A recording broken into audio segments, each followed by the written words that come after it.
দরকার নাই। আরে এইটাকে থানা করলে এইটা তো সারা জীবন জেলে রইব। আরে এইটা জেলে রইলে মଣିষ মারিব কেমিতি?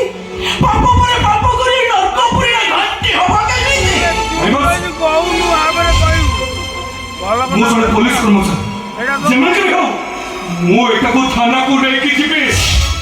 କାଇଁ ଯାଇ କମଳା, ତୁମ ପଡ଼ିଶା ଘରର ପୁଅ, ପିଲା ଭିତରରୁ ମୁଁ ତତେ ମୋ ନିଜ ପୁଅ ପରି ଭାବି ଆସିଛି। ତଥାପି ମୁଁ ତତେ ଅନୁରୋଧ କରୁଛି ରେ, ତାକୁ ତ ଛାଡ଼ିଦେବି। এইটা বলে বলে মনীষ মারো।